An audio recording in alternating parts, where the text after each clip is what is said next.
Um, Excuse me for the uninteresting visuals in this video. I'm sitting here in a park, but I thought I was on the way home and I thought doing a video in a park is still a little bit more interesting than just in my living room, even if it's super cold here.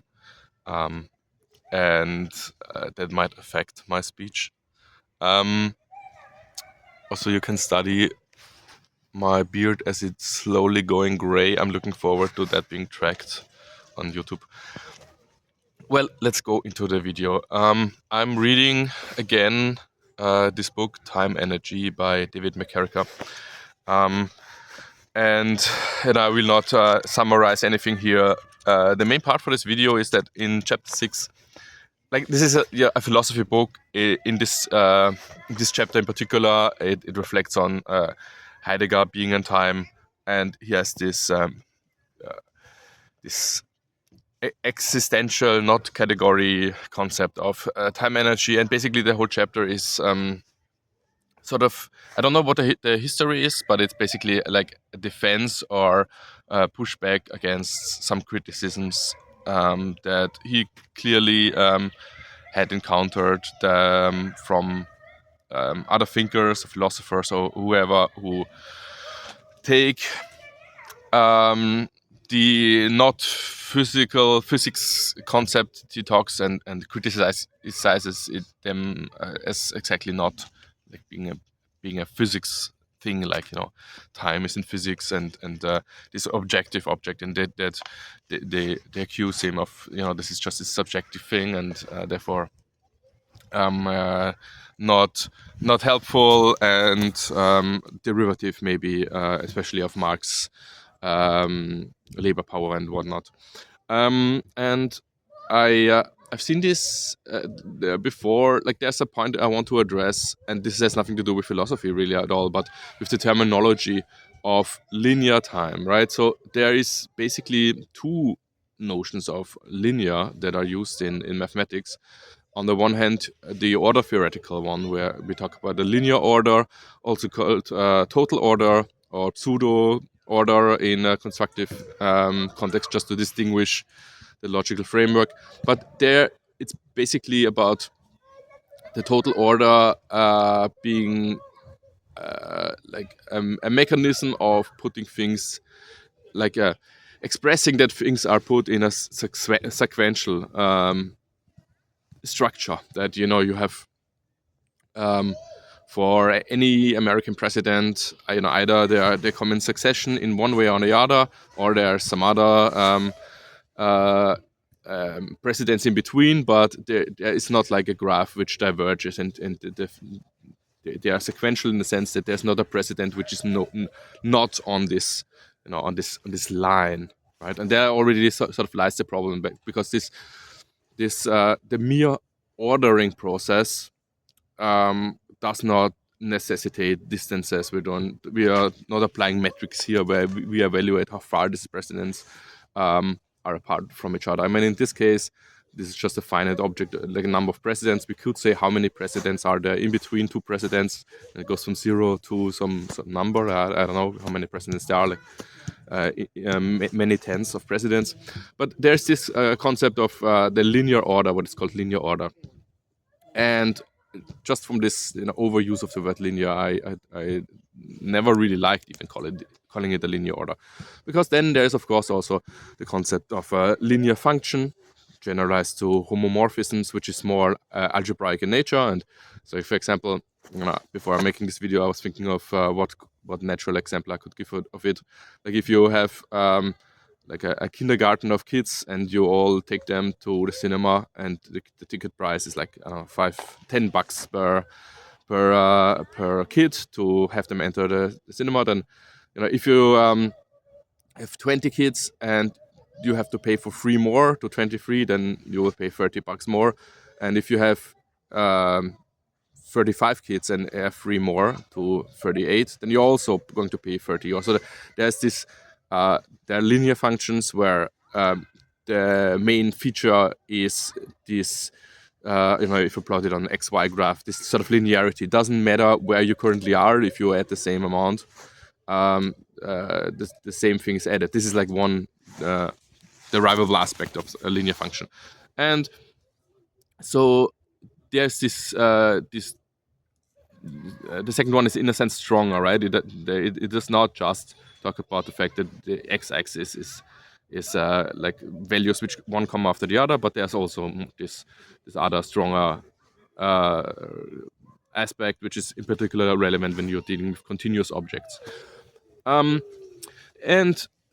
I think now coming back to the notion of linear time, which is then also like if you do discuss the real world and discuss humans, but then use like mathematical-ish terms, and in particular these ones which even in math have like two different meanings, then you will necessarily run into like confusion that several people using different notions of the words. And with linear time, this is such an example where um, in physics you usually, in most like mechanical theories, you think of like the number line as the object representing time, right? You have like a continuum of points in time, and then there, like in the context, you have the real numbers. Linearity in algebra, the real numbers would usually be this second, notion, where with translations and multiplication factors, and then it stays linear if you this and that. But with the concept of linear time, the problem is that on the one hand you have this structure that in physics time is represented by the real numbers, let's say, but the linear part there is really just the first one, the weak one, where things come in sequential order. And when then this phrase linear time is used in like discussing objective time versus subjective time, the problem I see there is that the word sort of implies that there is an inherent linear aspect to the time itself, while if you think about it for a minute, it really just comes from some joggers. If it really just comes from like the linear aspect really just comes from if you put two objects and measure them against each other, right? If you have a metronome which goes tick tock, then you perceive the tick tock. There is some subjective aspect that if you focus in on the clock and on this timepiece, then there is a sense of equidistant periods, right? It seems like if you listen to the TikTok now, and if you listen to the TikTok of the same object like a minute later, there seems to be that the probability that these ticks and tocks, they come in the same distance, and so you have the feeling that the watch it which imposes this period reflects this linearity of time, like in the strong sense, but really there is no like if you have no other object, another clock against which you measure the first clock, there is not really like this equidistance in time itself, right? The time, like this just this real number line, this abstract this abstraction where you would speak of time without any clock. There is no sense in which there are like milestones along this axis. And so even if you have a periodic clock, the clock in itself, there's no sense in which the ticks and tocks are equidistant, right? You relative to the clock, you hear the ticks and tocks, and you might say, oh, this comes in the same time, but this is basically the definition. You're defining the passing of time with the clock. But if there's only the clock itself, and it goes tick tock, tick tock, tick tock, even if your abstract like feeling of it is like there's some periodicity, I mean there isn't really, right? So you could say that you cannot express the distance of the ticks and tocks now and a minute later without reference to some other object, right? And so there is no strong linearity in time itself, right?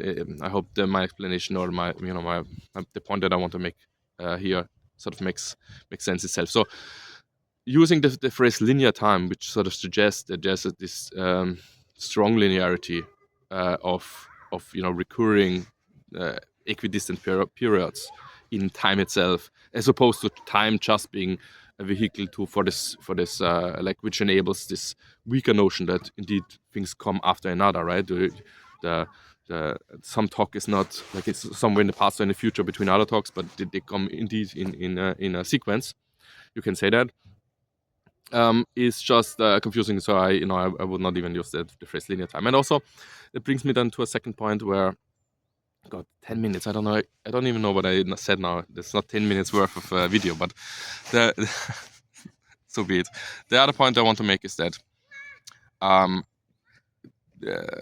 like, I thought a little bit about, like, if you would explain um, energy, power, in fundamental terms, right? You can, of course, what is done, in class and university, you start with classical mechanics, and there you have a notion of force, and you have a notion then of power, and you integrate over things. But the funny thing is, though, if you look at the more fundamental theories, some quantum mechanical theories, you have an Hamiltonian divided by the Planck constant applied to the wave function, tells you what the time derivative, the change of the wave function is, right? The Schrödinger equation tells you how does the wave function evolved in time, and the postulate is, well, you choose an operator which models your system, and that h, the Hamiltonian operator divided by the small h, the Planck constant, tells you how, and it's basically the Hamiltonian operator is basically like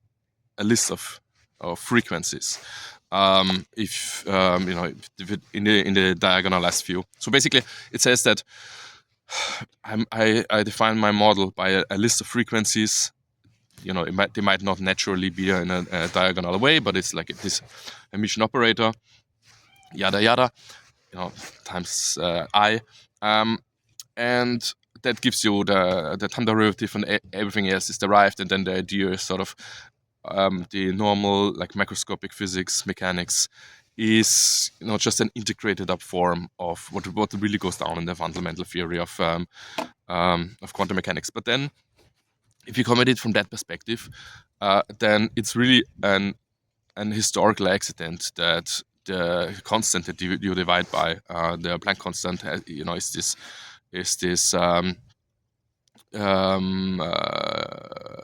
this power, like, gives you, like, has some units that we express the Hamiltonian energy, and then energy times time in the denominator is the time derivative on the other side of the equation.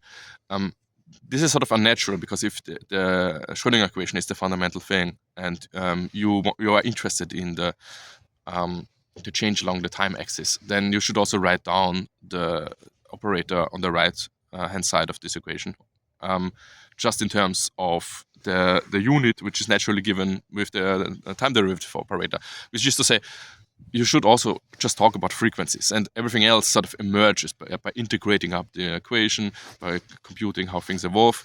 And I would be super interested, like, I have had this idea already many years ago, but really to see, like, if you take this seriously and not introduce a lot of auxiliary units,